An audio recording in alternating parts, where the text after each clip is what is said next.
என்றைக்கு உங்களால ஒரு போராட்டத்தையோ நீங்கள் எடுக்கின்ற ஒரு காரியத்தையோ டு இட்ஸ் லாஜிக்கல் எண்ட் ஆங்கிலத்துல சொல்லுவாங்க, அதோட சரியான முடிவுக்கு கொண்டு போய் உங்களால் சேர்க்க கூடுமானால்தான் நீங்க ஒரு அரசியல் கட்சியோட ஒரு மிகப்பெரிய தலைவராக இருக்க முடியும். இல்லை உங்க அரசியல் கட்சி வளராது, நீங்களும் வளர மாட்டீங்க. உங்களுடைய களம் தமிழ்நாட்டில் வாழும் தமிழர்கள் தான் உங்களோட களம். மலேசியால வாழ்ற தமிழர், சிங்கப்பூர்ல வாழ்ற தமிழர்லாம் உங்களை வச்சு ஒரு ஆணியும் நீங்க அவனுக்கு புடுங்க முடியாது. தமிழ்நாட்டில் உள்ள தமிழர்களுக்கு நீங்க என்ன செய்ய போறீங்க சொல்றவங்க நான் தமிழ்நாட்டில் அரசியல்வாதியாக இருக்க முடியும். தமிழ் மொழி நீ தமிழ் கூட்டம் சொல்லுவாங்க, தமிழ் தாய் வாழ்த்து பாடும்போது உட்கார்ந்து இருப்பாங்க. அந்த கூட்டத்துல சேர்ந்துட்டு நீங்க அந்த கடப்பாறையை வச்சு திராவிட கோட்டை இடிப்பேன் அப்படின்னு நீங்க சொல்றது நீங்க அவங்க காலில் தண்ணியை ஊற்றி கழுவி விடுற மாதிரி தான் இருக்கு. ஹிந்தி எதிர்ங்க, முழுக்க என் மூச்சு இருக்கிற நானும் ஹிந்தி எதிர்ப்பேன். ஏன்னா அதுல ஒண்ணுமே கிடையாது, ஆங்கிலத்துல ஒண்ணுமே கிடையாது. தயவுசெய்து சொல்லாங்க, ஆங்கிலத்துல இலக்கியத்தை பத்தி நான் பேசுறேன்.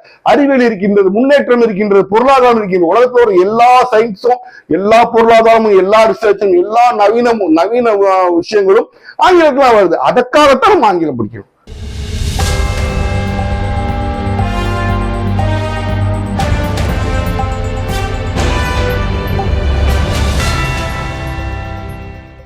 ஹலோ ஃப்ரெண்ட்ஸ், வெல்கம் டு உண்மையும் பொய்மையும். நம்ம சேனல்ல வரக்கூடிய எல்லா வீடியோக்களையும் தொடர்ந்து பார்க்க நம்ம சேனலை சப்ஸ்கிரைப் பண்ணி பெல் பட்டன் பிரஸ் பண்ணிக்கோங்க. இன்றைக்கு நாம போன வீடியோவோட தொடர்ச்சியான நாத்தாக்காவின் தோல்விக்கான காரணங்கள் பாகம் 2 அதை நம்ம பார்க்கிறோம். பாகம் 1 பார்க்காதவங்க பாகம் 1 தயவு செய்து பார்த்தீங்கன்னா அதோட தொடர்ச்சியாகத்தான் இது பாகம் 2ஆக இருக்கும். அப்போ ஒவ்வொரு காரணிகளா நம்ம முதல் பாகத்திலையும் பார்த்தோம், இரண்டாவது காரணிகளும் ஒவ்வொரு காரணிகளா பார்ப்போம். வாங்க. முதல் முக்கியமான ஒரு விஷயம், ஒரு அரசியல் கட்சி அப்படின்னு நீங்க பார்க்கும்பொழுது எடுத்த ஏதாச்சும் ஒரு காரியத்தை நம்ம வெற்றிகரமாக மக்கள் முன்னால் நடத்தி காமிக்கணும். நடத்தி காமிச்சாதான் நம்ம ஒரு பெரிய அரசியல் கட்சியாக வர முடியும். உதாரணத்துக்கு திமுக ஏன் ஆட்சிக்கு வந்ததுன்னு நீங்க சொல்லும் போது ஹிந்தி எதிர்ப்புன்னு பேசுறது மட்டும் இல்லாம அந்த செயல்ல போராட்டங்கள் மூலமா நடத்தி காமிச்சு வெற்றிகரமாக ஹிந்தி திணிப்பை எதிர்த்து அதை பின்வாங்க வச்ச அந்த வரலாறு திமுகவை ஆட்சி கொண்டு வந்து நம்மளால மறுக்க முடியாது. ஒருவேளை அந்த ஹிந்தி எதிர்ப்புல திமுக தோன்றிருந்துச்சுன்னா அன்றைய காங்கிரஸ் கவர்மெண்ட் அவங்களால தோக்கடிச்சிருந்திருக்க முடியுமான்னா நிச்சயமா முடியாதுன்னு தான் நம்ம சொல்லணும். அப்போ எடுத்த ஒரு செயலை, ஒரு போராட்டத்தை, ஒரு மிகப்பெரிய போராட்டத்தையோ ஒரு சின்ன போராட்டத்தை நம்ம எடுக்கும்போது அதை அன்றிருந்த அந்த எஸ்டாப்ளிஷ்மெண்ட் தப்பு பண்ணுதுன்னு நினைக்கும் போது எதிர்த்து போராடி அதை வாபஸ் வாங்க வைக்கிறது ஒரு கட்சியோட மிகப்பெரிய சாதனை. அப்ப நீங்க எல்லாம் பாத்தீங்கன்னா கருணாநிதி அவர்கள் கையில கட்சி போச்சுன்னு சொல்லும் போது ஒரு காரணம் சொல்லுவாங்க, அதாவது அவரு வந்துட்டாரு கட்சி கையில எடுத்துட்டாருப்பாங்க. பட் உண்மையா நீங்க பார்த்தீங்கன்னா கருணாநிதி முதல்ல திமுக எலெக்ஷன் நிக்கிறது. அந்த எலெக்ஷன்ல அவர் ஏன் ஜெயிக்கிறாரு, குளித்தலையில இருந்து ஜெயிக்கிறாரு, ஏன் அங்க சூஸ் பண்றாரு அப்படின்னு பார்க்கும்போது 2 ஜமீன்தார்கள் அந்த மக்களை பயங்கரமா கொடுமைப்படுத்தி, நங்காவரம்ங்கிற ஊர்ல கொடுமைப்படுத்தி சம்பளம் எல்லாம் கொடுக்காம அவங்களை அடிமைப்படுத்தி வேலை வாங்கின மாதிரி வாங்கிட்டு இருந்தாங்க. அவங்களுக்கு எதிராக களத்துல இறங்கி போராடி அவர்களுக்கு சாதித்து கொடுத்த அந்த சாதனையினால அவர் அங்க போய் நின்னாரு, குளித்தல்ல இருந்து ஜெயிக்கிறார். அப்ப நமக்கு இதுல என்ன தெரிய வருது அப்படின்னா, ஒரு அரசியல்வாதி என்பவன் ஒரு போராட்டத்தை எடுக்கிறது மட்டும் இல்ல, அதை தொடர்ந்து களத்துல நின்று முன்னிறுத்தி அதுல வெற்றி கண்டாதான் அவனோட அரசியல் கட்சியோ அவனோ வளர முடியும். இப்ப நீங்க ஒரு சாதாரண ஒரு எம்எல்ஏ ஒரு எம்பியோ கிடையாது, நீங்க ஒரு கட்சி தலைவருங்கும் போது நீங்க ஒரு போராட்டத்தை எடுக்கிறீர்கள் என்றால் போராட்டத்துல வெற்றி பெற்று காமிக்கணும். நீங்க எல்லா போட்டிலும் இப்படி எடுக்கிறீங்க, விட்டுட்டு போயிடுறீங்க. அப்ப என்ன சொல்றாங்க, இவர் எல்லாத்தையும் ஆரம்பிப்பார், வேகமா பார்க்க வேண்டியவங்க பார்த்தாங்கன்னா விட்டுட்டு ஓடிடுவாரு அப்படிங்கிற மாதிரிதான் உங்களோட போராட்ட நிலைமை இருக்கு. ஏன் ஒரு போராட்டத்தை எடுக்கணும், மக்கள் போராட்டமாக மாற்ற நீங்களும் முயற்சி பண்ண மாட்டேங்கிறீங்க, மக்களும் உங்களை ஏற்றுக்கொள்ள மாட்டேங்கிறாங்க, ஒரு நிதர்சனமான உண்மை. அப்ப என்றைக்கு உங்களால ஒரு போராட்டத்திலையோ நீங்கள் எடுக்கின்ற ஒரு காரியத்தையோ டு இட்ஸ் லாஜிக்கல் எண்ட் ஆங்கிலத்துல சொல்லுவாங்க, அதோட சரியான முடிவுக்கு கொண்டு போய் உங்களால் சேர்க்க கூடுமானால்தான் நீங்க ஒரு அரசியல் கட்சியோட ஒரு மிகப்பெரிய தலைவராக இருக்க முடியும். இல்லை உங்க அரசியல் கட்சி வளராது, நீங்களும் வளர மாட்டீங்க. அப்புறம் சினிமா அப்படிங்கிறது இதுவரைக்கும் விஜய் அவர்கள் அரசியலுக்கு உள்ள வர வரைக்கும் சினிமா உங்களைத்தான் தன்னோட பாதுகாவலர் ரட்சகரா பார்த்துக்கிட்டு இருந்துச்சுங்கிறது தான் உண்மை. அப்ப அதுல இருந்து நீங்க வாழ்ந்தீங்க, உங்களுக்கு இருந்து அதுக்கு ஃபைனான்ஸ் கிடைச்சது கொண்டு அது நிதர்சனமான உண்மை. இன்றைக்கு விஜய் வந்தா திடீர்னு நீங்க சினிமாவை எடுத்து பேசுறீங்க, அது எனக்கு கொஞ்சம் பெரிய முரண்பாடா இருக்கு. நீங்க எங்க இருந்து வந்தீங்க? சினிமால ஒரு டைரக்டராவோ நடிகராவோ சீமான் ஒருத்தர் இல்லைன்னா சீமான் எங்க வந்திருக்காரு? சீமான் யாருக்குமே தெரியாத தமிழ் தேசியம் உங்களோட பழசா பேசணும், உங்களோட அறிவாளிகள் நிறைய பேர் இருக்கு, அவங்களாம் என் மேல வரல. அப்ப உங்களுக்கும் அந்த தளத்தை சினிமால அமைச்சு கொடுத்தது. சினிமா சரி என்று நான் சொல்லவில்லை, சினிமா அரசியல்ல வரக்கூடாதுன்னு சொல்றவனா, அப்ப அது உங்களுக்கும் பொறுத்துன்னு சொல்றவனா. நீங்களும் அந்த சினிமா துறையிலிருந்து தான் வந்தீங்க. அப்ப சினிமா தவறுன்னு பேசுற உரிமை உங்களுக்கு கிடையாது. இப்போ நீங்க சினிமா அது எப்படி கொண்டு போய், நாங்கெல்லாம் வேற திரை மோகத்துல கவர்ச்சியில ஓட்டு போட்டாங்க, உங்களுக்கு உங்களை கட்சி ஒரு தேர்ந்தெடுக்கிறாங்க. திடீர்னு ஞானம் எங்க வந்துச்சு? ஆரம்பத்துல இருந்தே சினிமா தவறு நீங்க சொல்லிட்டு இருந்தீங்கன்னா உங்களை சரிங்களா? இப்ப எம்ஆர் ராதா இருந்தாரு, எம்ஆர் ராதா சினிமால தான் நடிச்சாரு, ஆனா சினிமா கேவலமா பேசுவார். சினிமா உயர்த்தி ஒரு நாள் பேசுமா, சினிமாவுக்கு யார் நான் கூத்தாடிடா அப்படின்னு எம் ஆர் ராஜா சொல்வார். நீங்க என்னைக்கா சொல்லியிருக்கீங்களா அப்படி? இன்றைக்கு வந்து சீச்சி இந்த பழம் புளிக்கும் ஏன் சொல்றீங்க? உங்களுக்கு கிடைக்கலன்னு இல்லையா? அப்போ சினிமாவும் அரசியலும் தவிர்க்கக்கூடிய ஒன்று, அது உங்களுக்கும் பொருந்துதான் என்னோட கணக்கு. அப்போ நீங்க இந்த உங்களோட மைனஸை வந்து உங்களை பாருங்க, அது அவர் பண்றாரு அவரை கை காமிக்கிறது வந்து ஒரு நகைப்புக்குரிய ஒரு விஷயமா இருக்கு. அதை பத்தி பேசாதீங்க. அதை பத்தி பேசினா அதை நீங்க சினிமாவை நீங்க தவறு சாக்கடை என்று நீங்க சொன்னீர்கள் என்றால் நீங்களும் அதுக்குள்ள வந்தவர் தான். அந்த பேசக்கூடிய உரிமை உங்களுக்கு கிடையாது. இன்னொரு மிக முக்கியமான விஷயம், என்னைக்குமே நான் யோசிப்பேன், நிறைய பேர் இந்த அரசியலை பண்றாங்க. ஆனா அதனோட அந்த அரசியல் பண்ற எல்லாருமே அந்த சொல்ற எந்த காரணம், எந்த ஒரு இதற்காக நாங்க எங்களை அர்ப்பணிக்கிறோம் சொல்றாங்களோ அந்த விஷயத்துக்கு எந்த நல்லதுமே பண்ணலங்கிறதா உண்மை. ஈழத்தமிழர் உரிமை, ஈழம் அப்படிங்கிற நீங்க நல்லா புரிஞ்சுக்கணும். எல்லா தமிழர்களுக்கும், தமிழர்னு நினைக்கிற எல்லாருக்குமே நம்மளோட ரத்தம் அங்க ஈழத்துல இருக்க தமிழர்களுக்கு மாற்று கருத்தே கிடையாது. அவர்களுக்கு ஒரு நடக்குமோ நம்ம வந்து வேதனைப்படுறோங்கிறதுலயும் மாற்று கருத்து கிடையாது. அப்ப ஈழம் அப்படிங்கிற அரசியல் மட்டுமே இங்க பேசுற எல்லாரும் எப்படி இருக்கிறாங்க அப்படின்னா, ஈழம் ஈழம் ஈழம் மட்டுமே பேசிட்டு இருக்கவங்க எல்லாருமே அதனால ஆதாயம் அடைவர்களாக தான் இருக்கிறார்கள். உண்மையில சொல்லணும்னா ஈழத்துக்காக உண்மையா பாடுபட்டவர் பிரபாகரன் மட்டும்தான். நீங்க எல்லாம் யாருமே கிடையாது. வேற வழி இல்லாம தமிழ்நாடு இந்தியாவோட இருக்கு, நம்ம ஒரு ஆதரவு வேணும்ங்கிற அவங்க எல்லாம் பொறுத்து போனாருங்கிறது நிதர்சனமான உண்மை. நீங்க எங்க அரசியல், உங்களோட அரசியல் களம் என்ன? பிரபாகரன் அவர்கள் என்றைக்குமே குழம்புனதே கிடையாதுங்க. நீங்க நல்ல ஒரு விஷயத்தை புரிஞ்சுக்கங்க. நீங்க வந்து தமிழக தலைவர், உலக தமிழர்கள் தலைவர்னு அவர் சொல்லலாம். அவரும் தன்னை அந்த நிலைமையில வந்து அவர் நினைச்சிருந்தாலும் அவர் ஒரு விஷயம் தெளிவா இருந்தார். நான் என்னுடைய கனவு, என்னுடைய களம் ஈழம் அப்படிங்கிற தெளிவா. தமிழ்நாட்டுல ஒரு தேவையில்லாம விஷயம், தமிழ்நாட்டு விஷயங்களை தலையிட்டது கிடையாது. தனக்கு அங்க மக்கள் ஆதரவோட இருக்காங்கன்னா தமிழ்நாட்டு மேல ஒரு பாசமும் அன்பும் பிரபாகரனுக்கு உண்டே தவிர அவருடைய களம் ஈழம்ங்கிறத ஒரு தெளிவா இருந்தார். அதற்கான போராட்டங்களை தான் முன்னெடுத்தார். நாளைக்கு நீங்க எல்லாம் சேர்ந்து ஈழத்தை கைவிட்டுறீங்கன்னா விட்டுருக்க மாட்டாரு. ஏன்னா பிரபாகரனோட அவர்களுடைய கனவு, அவருடைய ரெசல்யூஷன், அவருடைய வாழ்வு, அவருடைய அர்ப்பணிப்பு ஈழத்துக்கு. உங்களோட களம் என்ன? உங்களுடைய களம் தமிழ்நாட்டில் வாழும் தமிழர்கள் தான் உங்களோட களம். மலேசியால வாழ்ற தமிழர், சிங்கப்பூர்ல வாழ்ற தமிழர்லாம் உங்களை வச்சு ஒரு ஆணியும் நீங்க அவனுக்கு புடுங்க முடியாது. தமிழ்நாட்டில் உள்ள தமிழர்களுக்கு நீங்க என்ன செய்ய போறீங்க சொல்றவங்க தான் தமிழ்நாட்டில் அரசியல்வாதியாக இருக்க முடியும். அதனாலதான் பாருங்க திராவிட கட்சிகள் எல்லாம் வளருது. நீங்க எல்லாம் ஈழத்தை காமிச்சு அங்க பாருன்னு ஒருத்தன் காமிக்கிறான்னா டைவர்ஷன் அர்த்தம். அப்ப இங்க ஒண்ணுமே செய்ய போறதுன்னு அர்த்தம். இதைத்தான் வைகோ பண்ணாரு, இதைத்தான் நீங்க பண்றீங்க, இதைத்தான் ஒரு சின்ன எக்ஸ்டென்ட்ல தோல் திருமாவளவன் பண்ணாரு. ஈழம் ஈழம்னு மட்டுமே காமிச்சிட்டு இருக்க கட்சிகள் வந்து இங்க ஒண்ணும் செய்ய மாட்டாங்கிற ஒரு எண்ணம் மக்களுக்கு போராடிச்சு. அதுக்காக ஈழத்தை பிடிக்கலங்கிறதுலாம் இல்ல. ஈழத்தையும் அவர்களுக்கு பிடிக்கும், தனி ஈழம் அமைய வேண்டும் என்பது ஒவ்வொரு தமிழனின் கனவு. அதே மாதிரி பிரபாகரன் ஐயாவை தான் அவங்க தலைவராக ஏத்துக்கிறாங்க, அதுல மாற்றுக்கிறது கிடையாது. ஆனா நீங்க என்ன பண்றீங்க? உங்களால நீங்க சில விஷயங்கள் பண்ணும்போது அதை மறைப்பதற்காக அவர் பேரையும் ஈழத்தையும் பயன்படுத்துறீங்க. ஒரு குற்றச்சாட்டு உங்க மேல இருக்கு. அது உங்க மேல மட்டும் இதுக்கு முன்னால ஈழம் பேசுறவங்க மேலேயும் அது இருக்கத்தான் செய்யுது. அது உண்மையும் கூட. 16 கிலோமீட்டர் கடல் தான், அதை தாண்டி யாருமே ஈழத்தை போய் சண்டை போட்டு ஒண்ணுமே சாகல. அதான் உண்மை. நீங்க எல்லாம் சேஃபா வீட்டுக்குள்ள உட்காந்துட்டீங்க. போராடின பிரபாகரன் அவர் கூட இருந்தவங்க தான், உயிரை விட்டதும் அவர்கள் தான், நீங்க யாரும் சாகல. அப்ப இருந்து என்ன தெரியுது? நீங்க எல்லாம் போலி ஈழ போராளிகள். இன்னொன்னு, ஈழ தமிழர்கள் வந்து தங்களோட பிரச்சனை தாங்க எடுத்து அதற்கான சர்வதேச குரல் தான் அவங்ககிட்ட கேட்கிறாங்க. வேற எந்த ஆதரவு ஈழ போராளிகள் உங்ககிட்ட பெருசா கேட்கல. சர்வதேச குரல் நீங்க கொடுக்கணும். நீங்க அதெல்லாம் பண்ண மாட்டீங்க. இங்க என்ன சும்மா கத்துன்னு கத்திக்கிட்டு அதை நீங்க பண்ணி முடிச்சுட்டு போயிருவீங்க. சர்வதேச லெவல்ல இணைக்கிறதுக்கு என்ன முயற்சி ஒண்ணுமே பண்ண மாட்டீங்க. அதைத்தான் உங்கள்கிட்ட அவங்க கேட்கறாங்களே தவிர நீங்க வந்து அங்க நின்று கத்தி தமிழ்நாட்டுல ஈழத்தை மட்டுமே பேசுங்கன்னா அவங்க சொல்லவும் இல்லை. அதான் உண்மை. அப்போ உங்க அரசியல் தமிழ்நாட்டிற்கு என்ன மாதிரி இருக்க போகுதுங்கிறத பேசுங்க. எதுக்கத்தால் என் அண்ணன் அவர் பிள்ளைகள் பிள்ளைகள் பிள்ளைகள்னு நீங்க சொல்றது வந்து அவர் நீங்க அவமானப்படுத்துற மாதிரி இருக்கு. உங்களுக்கான களம் தமிழ்நாடு. அதை முதல்ல மைண்ட்ல வச்சுக்கோங்க. தமிழகம் நல்லா இருந்தா தான் ஈழம் நாளைக்கு மலரணும்னாலும் தமிழகம் நல்லா இருக்கணும். நீங்க தமிழ்நாட்டுல ஒண்ணுமே செய்யாம தமிழகத்துக்கு நான் என்ன செய்ய போறேன்னு பேசாம வெறுமனையா ஈழம் பேசுறது ஒரு வெற்று ஸ்லோகன். 4வது நம்ம பார்க்கும்போது ஒரு மிக முக்கியமான விஷயம், இது இன்றைக்கு தமிழர்கள் நிறைய பேர் அதுல குழம்பி போறாங்க. சாதிய மறுப்பு அப்படிங்கிறது வந்து தமிழ்நாட்டுல இன்னைக்கு நம்ம எல்லாரும் சரி, சாதிய மறுப்பு சரின்னு சொல்ற அளவுக்கு தான் படித்தவர்கள் எல்லா பத்திலுமே இருக்கு. சாதியம் இருக்கக்கூடாது அப்படிங்கிறது நம்மளோட கணக்கு. ஆனா இந்த தமிழ் தேசியவாதிகள்ங்கிற போர்வையில ஒரு குரூப் உள்ள வர்றாங்க. நீங்க நல்லா புரிஞ்சுக்கங்க, நான் சொல்ற வித்தியாசத்தை நீங்க புரிஞ்சுக்கங்க. தமிழ் தேசியவாதிகள் அப்படிங்கிற பேர்ல உள்ள வந்து இவங்க சாதியத்தை வேற முலாம் பூசி குடிப்பெருமை பேசுறாங்க.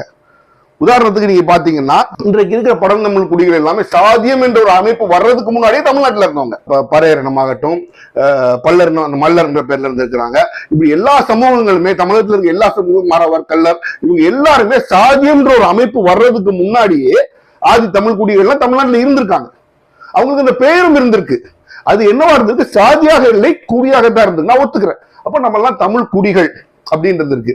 அந்த ஒவ்வொரு குடிகளும் நம்ம சொன்னோம்ல ஐவகையா நிலத்தை பிரிச்சிருக்கோம். அந்த ஐவகை நிலங்கள்ல ஒவ்வொரு இடங்கள்ல ஒவ்வொரு குடிகள் இருக்கிறாங்க. இது குடிகள் மாதிரிதான் இருக்கு. சாதிங்கிறது இறுக்கமான அமைப்பு இல்லை.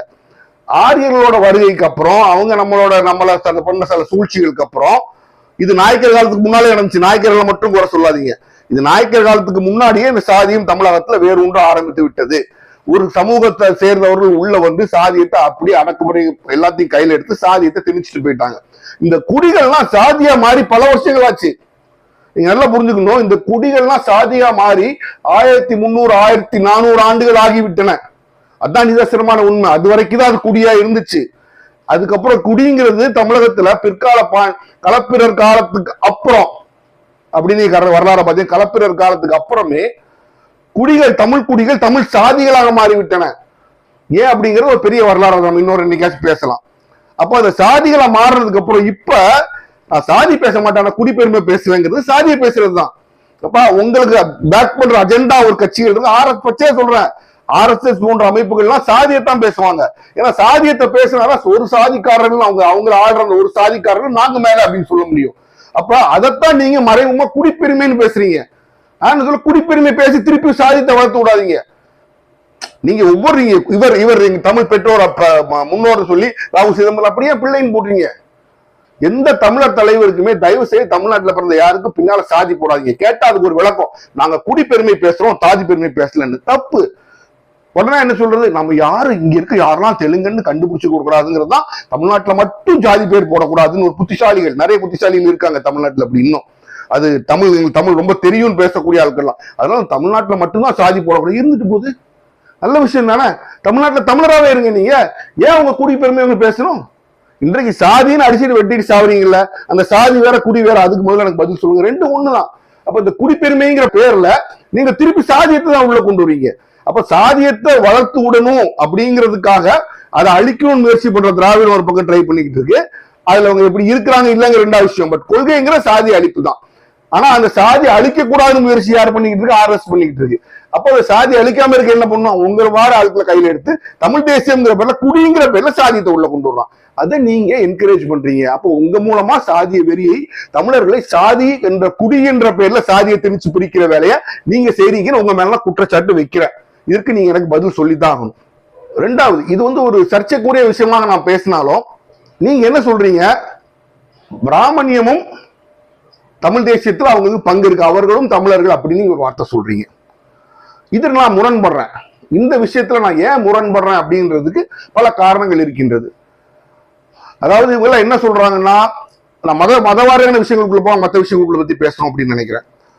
எந்த ஒரு பிராமின் அவனுக்கு இருந்தாலும், அவன் எந்த மொழிகள் பேசினாலும் அவனோட தாய்மொழிங்கிறது அவனோட பூர்வீக மொழிங்கிற சமஸ்கிருதம் தான். அவன் தமிழர் கிடையாது. அதை நீ முதல்ல அந்த கான்செப்ட்ல வந்துடணும்.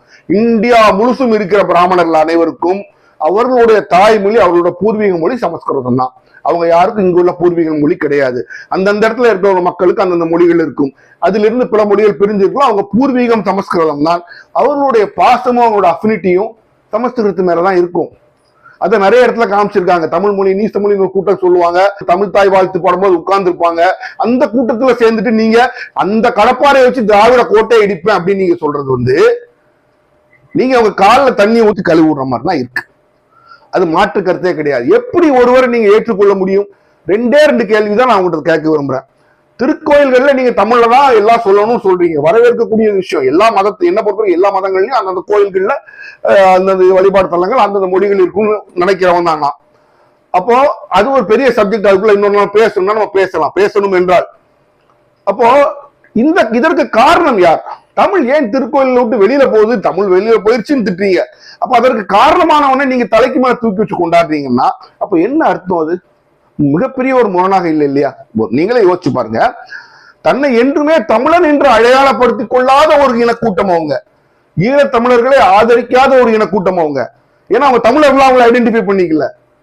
உங்களுக்கு தெரியும், தமிழர் ஈழத்தமிழராகட்டும் எந்த தமிழர் இஷ்யூ ஆகட்டும் அவங்க தங்களை தமிழர்களா ஐடென்டிஃபை பண்ணுவாங்க, இந்தியர்களா தான் ஐடென்டிஃபை பண்ணி கொள்வார்கள். தமிழர்களுக்கும் அவங்களுக்கும் ஒரு பெரிய ரிலேஷன்ஷிப் கிடையாது. சொல்லுவாங்க பேசுறேன்னா இங்க தமிழ் பேசுவேன், இன்னும் கேரளால மலையாளம் பேசுவேன், அங்க காஷ்மீர்ல கூட காஷ்மீர் கூட பேசுவேன். ஆனால் நான் அந்த இனத்துக்காரனாக தான் இருப்பதை தவிர நான் எந்த மாநிலத்துக்கும் சேர்ந்தவங்க அந்த இனத்தோட ஒரு கோட்பாடு. இன்றைக்கும் சமஸ்கிருதம் எல்லா இடத்துலையும் கோல வச்சிருக்க காரணம், பேசாம யாரும் பேசவே இல்லாத ஒரு மொழிய இன்றைக்கும் எல்லா இடத்துலையும் கோல வச்சதுன்னா காரணம் யார் யோசிச்சு பாருங்க, அந்த சமூகம் தான். அந்த சமூகத்தை நீங்க தூக்கி பிடிச்சி தமிழ் ஏன் அந்த பெடஸ்டல் சொல்லுவாங்க, ஒரு உச்சாணி கொம்பு தமிழ் ஏன் கீழே இறங்கிச்சுங்கிறதுக்கும் காரணம் அந்த சமூகத்தை சார்ந்தவர்கள் தான். அப்ப இவ்வளவும் பேசிட்டு அதுல ஒரு 4 பேர் இப்படி எங்களுக்கு அதை பொண்ணா இதை பொண்ணா ஊவே சாமிநாதர் தமிழோட பழைய புத்தகங்கள் எல்லாம் தொகுத்து எடுத்து கொடுத்தார் அப்படின்னு சொல்றீங்க. பாரதியார் இப்படி படிக்கிறாங்க. ஒரு கேள்வி கேட்கிறேன். முதல் கேள்வி, நம்ம ஊர்ல ஒரு ஜோக்குன்னு சொல்லுவாங்க, பட் அது விவசாயமான உண்மை. அமெரிக்காவை கண்டுபிடிச்சது யாரு அப்படின்னு கேட்டோன்னா அவனோட ஸ்டூடெண்ட் சொல்லுவானா, முதல்ல தொலைச்சது யாருன்னு சொல்லுங்க, அப்புறம் நான் கண்டுபிடிச்சது யாருன்னு சொல்றேன் அப்படின்னா. இது திருக்குறளுக்கும் பொருந்தும், திருக்குறள் திருவாசகர் எல்லாத்துக்கும் பொருந்தும். முதல்ல இதெல்லாம் தொலைச்சது யாரு, ஏன் நீங்க கண்டுபிடிக்க வேண்டிய சூழ்நிலைக்கு இந்த இலக்கியங்கள் சென்றனாங்கிற போது யோசிச்சு பாருங்க சார். ஒரே சாமிநாயர் கண்டுபிடிச்சாருன்னா ஏன் நம்ம தமிழர்கள் வாழ்கின்ற பூமியில் இந்த இலக்கியங்கள் ஏன் மறைந்தொழிந்தன, ஏன் ஒளிந்து போயின, ஏன் மறைச்சு வச்சிருந்தாங்க? அதற்கான காரணம் யாரு சொல்லுங்க. அந்த காரணக்காரர்களை நீங்க தலையை தூக்கி வச்சு கொண்டாடுறது. இன்னொருத்தர் கண்டுபிடிச்சாரு நாங்க ஒழிச்சு வைப்போம், 1,00,000 இலக்கியத்தை ஒழிச்சு வச்சு 10 இலக்கியத்தை நான் கையில எடுத்து கொடுப்போம், ஆகா கண்டுபிடிச்சு கொடுத்துட்டாங்க, அவங்க எல்லாம் தமிழர்கள் நீங்க சொல்வீங்களா? சொல்லுங்க. 1000 உண்டு இங்க சாதி எனினும் அந்நியர் வந்து புகழ் நீதின்னு சாதியை தூக்கி பிடிச்சவங்க பாரதியாரும். இல்லைன்னு சொல்லுங்க பாப்போம். இல்லைன்னு சொல்லுங்க. நீங்க அந்த கேள்விக்கு நீங்க பதில் சொல்லுங்க. 1000 உண்டு இங்கு சாதி அப்படின்னு சொன்னவர் தான் பாரதியாரும். இருக்கும் அப்படின்னு தான் பாரதியார் சொல்றாரு. சாதியை தூக்கித்தான் பாரதியாரும் பிடிக்கின்றார். இல்லை நீங்க சொல்ல மறுக்க முடியாது. அப்போ இந்த சாதி எதிர்ப்பு இருக்கிறவங்க, நாங்க சாதி எதிர்ப்புங்கிற வார்த்தை மனதில் இருக்கிற வரைக்கும் பாரதியார் இந்த விஷயத்துல எதிர்க்கத்தான் செய்வேன். மிகப்பெரிய கவிஞர். ஆனா சிந்தனையாளர்னு பாத்தீங்கன்னா அவரும் தன்னுடைய இனத்தை சார்ந்த சிந்தனையை அங்க காமிக்கத்தான் செய்வார். அப்போ இந்த விஷயத்துல நீங்க தெளிவா இருக்கணும். பிராமணியத்தை அனைத்து நீங்கள் தமிழ் தேசியம் பேசுவீர்கள் என்றால் அதோட ஜோக்கு, வேற எதுவுமே ஜோக்குங்கிறது நகைச்சுவைங்கிறது வேற எதுவுமே கிடையாது. அப்ப அதுல நீங்க தெளிவா இல்லாம இருக்க வரைக்கும் நிச்சயமா அவங்களுக்கு ஒரு பேர் ஓட்டு போட மாட்டான். ஏன்னா தமிழோட இந்த இன்னைக்கு இறங்கிருச்சு, தமிழ் இறங்கிருச்சு நீங்க இறங்குனதுக்கு காரணம் யாரு அப்படின்னு பாத்தீங்கன்னா அவங்கதான். அப்ப அவங்களே தூக்கி வச்சு நான் தமிழை தூக்கி வைப்பேன் அப்படின்னா அவங்களுக்கும் உங்களுக்கும் இருக்கின்ற உறவு ஒரு நல்லெண்ணத்துல அடிப்படையில் உள்ள உறவு இல்ல, வேற ஏதோ பேஸ் பண்ணி இருக்கிற உறவு அப்படின்னு நம்ம எல்லாரும் சொல்ல முடியும். அப்புறம் தமிழ் தேசியம் பேசும்போது நீங்க யாருமே நவீன விஞ்ஞான தமிழ் தேசியத்தை பத்தி பேச மாட்டேங்கிறீங்க. ஏன் இல்லையா? எத்தனையோ பெரிய விஞ்ஞானிகள் தமிழகத்துல இருக்கிறாங்க. அவங்கள கூப்பிட்டு போய் பாருங்க. பார்த்து இளைஞர்களை விஞ்ஞான வழிபடுத்த ஒரு எல்லாரும் இன்றைக்கு வந்து நவீனத்தை நீங்க சொல்ற மாதிரி விவசாயத்தையும் பெருசாக்கும் நினைக்கிறாங்க, நவீன விஞ்ஞானம் இருக்குன்னு நினைக்கிறாங்க. அப்ப அவர்களுக்கு இந்த பார்வைகளுக்கும் நாங்கள் எதிரானவர்கள் இல்லைன்னு நீங்க காமிக்கணும். மயில்சாமி அண்ணாதுரை இருக்கிறாரு, சிவனையா அவர்கள் இருக்கிறாரு, முன்னாடி அப்துல் கலாம் ஐயா இருந்தார். எத்தனையோ சயின்டிஸ்ட், எத்தனையோ அறிவியலில் சாதித்த தமிழர்கள் இருக்கிறார்கள். தமிழ்ல பேச தெரிஞ்சவங்க இருக்கிறாங்க. உங்களோட முரண்படலாம், கருத்துக்கு முரண்படலாம். போய் அந்த மக்களையும் அரவணைத்து கொண்டு போங்க. சும்மா வச்சுக்கிட்டு பழைய காலத்திலேயே பேசிட்டு வள்ளுவர் என்ன சொன்னார், கம்பர் என்ன சொன்னார் கையை தூக்கி பேசுறதுனால 5 பைசா அம்மன் ஜல்லிக்கு பிரோஜனம் கிடையாது. சிங்கள பாஷையில சொல்லணும்னா கம்பர் சொல்லி முடிச்சுட்டு போயிட்டாரு, வள்ளுவர் சொல்லி முடிச்சுட்டு போயிட்டாரு. யாருமே சொன்னாங்க என்ன வள்ளுவர் சொன்னனாலேயோ கம்பர் சொல்றது வச்சோ உங்களுக்கு உப்பு புளி மிளகா சாப்பாடு வாங்கி கொடுக்க முடியுமா தமிழனுக்கு? 5 பைசா பிரோஜனம் கிடையாது. உண்மையா சொல்லணும்னா இன்றைக்கு நம்ம பொருளாதார ரீதியாக பார்த்தோம் என்றால் கம்பர் சொன்னது வள்ளுவர் சொன்னது நமக்கு 5 பைசா பிரோஜனம் கிடையாது. அப்போ நம்ம வருங்கால சந்ததிக்கு பொருளாதாரத்திற்கும் அவர்கள் வளர்ச்சிக்கும் போதும் ஒரு ஊக்கம் கொடுக்கின்ற விஷயமான விஞ்ஞானத்தை நீங்க உங்க அரசியலுக்குள்ள கொண்டு வந்தாகணும். உங்களோட கூட்டத்தில் கூட்டத்துல ஒரு அவ்வளவு பேர் உங்க தலைவர்ல இருந்து எல்லாரும் எவராச்சும் ஒருத்தர் ஒரு நல்ல ஒரு விஞ்ஞானி, ஒரு ப்ரொஃபசர், ஒரு அக்ரிகல்ச்சரிஸ்ட், ஒரு எக்கனாமிஸ்ட் இருக்கான? கிடையவே கிடையாது. எல்லாம் மயக்க பிடிச்ச மாங்குன்னு கத்துனா ஒண்ணும் ஆக போறது இல்லைங்க. மக்களுக்கு நீங்கள் எல்லாரும் எங்களோட இணைந்து இருக்கிறார்கள் காமிக்கணும். எக்கனாமிக் பொருளாதாரத்தை பத்தி பேச ஒருத்தர் வேணும், அறிவியலை பத்தி பேச ஒருத்தர் வேணும், விவசாயத்தை பத்தி பேச சயின்டிபிக்கலா பேச ஒருத்தர் வேணும், எல்லாம் வேணும். இன்னும் பழைய காலத்திலேயே நான் பேட்டிக்கிட்டே இருப்பேன். இன்னைக்கு கல்லணை கட்டினா தண்ணி பத்தாது சார். கல்லணை கரிகாலம் கட்டிட்டு போயிட்டான் 2000 வருஷத்துக்கு முன்னாடி. அது ஒரு டேமே கிடையாது. இன்னைக்கு செக் டேம் ரேஞ்சு தான் அதோட கணக்கு. இன்னைக்கு கட்டுறாங்கன்னா பெருசா இருக்கும். இன்னும் கல்லணைன்னு பேசிட்டு இருந்தா தேர்வுல தான் உட்காரணும். இப்போ விஞ்ஞானத்தை இளைஞர்களோடு இணைத்து கொண்டு உங்களோட இயக்கத்தோட this is a scientific organization, this is a scientific party. இது விஞ்ஞானத்தை ஆதரிக்கின்ற விஞ்ஞானபூர்வமான அரசியல் கட்சின்னு கொண்டு போங்க. கொஞ்சம் நீங்க வளருவீங்க. அது இல்லாம எல்லாத்தையும் மேடையில உட்காந்துருக்க அவ்வளவு பேர் உட்காந்துட்டு வாழ்னு கத்துறேன் தமிழ் நெஞ்சில் அடிச்சுட்டு இருந்தா ஒண்ணும் வராது. தமிழையும் நீங்க வளர்க்க மாட்டீங்க, தமிழர்களையும் வளர்க்க மாட்டீங்க. என்றைக்குமே ஒரு விஷயம் நீங்க நல்லா புரிஞ்சுக்காங்க. தமிழரா யாருன்னு பார்க்கும்போது தமிழர் மேல வரணும். தமிழர் மேல வந்து ஆட்டோமேட்டிக்கா தமிழ் வந்துடும். உங்களுக்கு அந்த எண்ணமே கிடையாது. சும்மா தமிழ் பேசாதீங்க. தமிழர்களுக்கு என்ன செய்ய போறீங்க தெளிவா வரையறுத்து நம்முடைய இயக்கம் அறிவியலா இப்படி செய்யும், பொருளாதாரத்தில் இப்படி செய்வோம்னு மாடர்ன் சொல்ற நவீன உலகத்தையும் அரவணைத்து பொங்கல். அப்பதான் நீங்க வாழ்க்கையில முன்னேறி தமிழர்கள் நீங்க முன்னேற்ற முடியும். இன்னொரு மிக முக்கியமான விஷயம், இப்போ நீங்க ஒரு கிராஸ் ரோட்ஸ் ஆங்கிலத்தில் சொல்லுவாங்க, ஒரு இரு பிரிந்து போகின்ற சாலையில் நிக்கிறீங்க, ஹிந்தி வேணுமா இங்கிலீஷ் வேணுமா, ரெண்டுல ஏதாச்சும் ஒன்று நீங்க சூஸ் பண்ணி தான் ஆகணும். அதுல என்றைக்குமே ஹிந்தியை சூஸ் பண்றதை விட ஆங்கிலத்தை சூஸ் பண்றது உங்களுக்கு உலகம் முழுசும் ரிசர்ச் எல்லாத்தையும் உங்க பிள்ளைங்களுக்கு ஹெல்ப் பண்ணும்.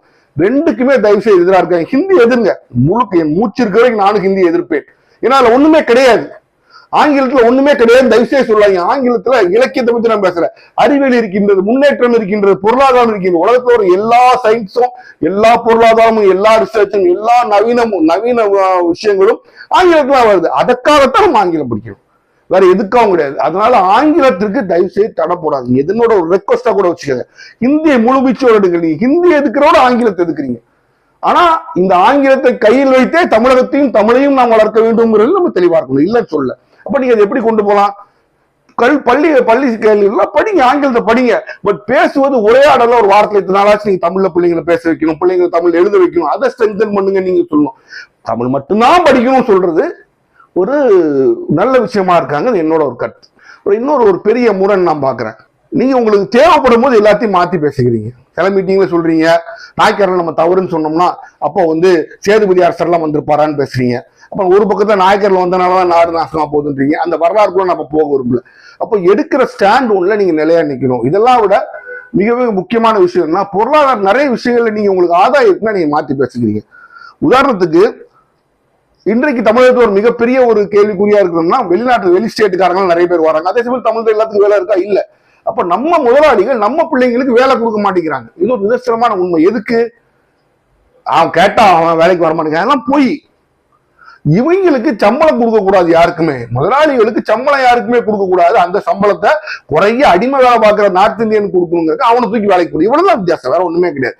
வரமாட்டேங்கிறான் கிடையாது. நான் ஒண்ணு மாத்தி சொல்லணும் அப்படின்னா 30-40 ஆண்டுகளுக்கு முன் ஒரு முதலாளி தன்னோட வியாபாரத்துல எவ்வளவு சதவீதத்தை சம்பளத்துக்கு தொழிலாளர் சம்பளத்துக்கு கொடுத்தாலும் அதோட பாதியை தான் இன்றைக்குள்ள முதலாளிகள் தன்னோட தொழிலாளர் சம்பளத்துக்கு கொடுக்குறாங்க. அப்போ உனக்கு அடிமை வட இந்தியாவிலும் தான் தேவைப்படுது.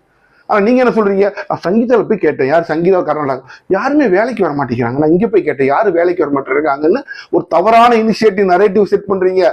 குடிச்சிட்டு தர்றவோட உள்ளதான் செய்யறான், வேலைக்கு இருக்கிறவனு இருக்கத்தான் செய்யறான். நீங்க என்ன சொல்றீங்க? அந்த முதலாளிகளுக்கு சப்போர்ட் பண்ற விதமா உங்களுக்கு வாக்கு வங்கியா இருக்கிற தமிழர்களை நீங்க கேவலமா பேசுறீங்க. அதான் நிதர்சனமான உண்மை. அப்போ முதலாளி எல்லாம் நார்த் இந்தியாக்காரங்களை வேலை பார்க்கறாங்கன்னா நீங்க முதல்ல நம்ம ஆட்களை எடுன்னு சொல்லி உங்க போராட்டம் இருக்கும்னு நான் எதிர்பார்த்தா நீங்க என்ன சொல்றீங்க? முதலாளிகள் சொல்றது சரிதானே, இவனு யாரும் வேலைக்கு வர மாட்டேங்கிறான், வந்தாலும் வேலை செய்ய மாட்டேங்கிறான்னு நீங்க முதலாளி என்ன வார்த்தையை பேசுறாரோ அதே வார்த்தை தான் பேசுறீங்க. எப்படி நடத்துற கட்சி நாம் தமிழர், அடிமட்ட அடித்தொண்ட மக்களுக்கான கட்சி, ஆனா பேசுற பாஷை முதலாளிகளுக்கான பாஷை. அப்ப இது எப்படி எடுபடும்? அப்ப உங்கள்கிட்ட என்ன கொள்கை பிடிப்பு இருக்கு? கொள்கை பிடிப்பே இல்லாம ஒரு கொள்கையில கட்சி நீங்க பேசும்போது எடுத்துக்கொள்ள முடியாத சூழ்நிலை தான் நீங்க இருக்கிறீங்க. இது மாதிரி உங்கள்கிட்ட நிறைய முரண்கள் இருக்கு. இந்த விஷயங்கள்லாம் நீங்க நான் கிரிட்டிக்னு என்ன பார்க்காதீங்க. உங்களுக்கு நான் ஓட்டு போட்டவன் கிடையாது, நான் ஒத்துக்கிறேன். ஆனாலும் நாம் தமிழருங்கிற ஒரு கட்சி தமிழர் தளம்னு ஒண்ணு இருக்கணும்னு நினைக்கிற ஒரு ஆள் தானா. அந்த தமிழர் தளத்துல நீங்க இயங்கி கொண்டு இருக்கும் போது நீங்க உங்களை வளர்த்துக்கிட்டீங்கன்னா உங்களுக்கு ஒரு பெரிய வாக்கு வங்கி வரும். அது தேவையான நிச்சயமா தேவைன்னு நாங்களும் ஒத்துக்கிறோம். மீண்டும் சந்திப்போம்.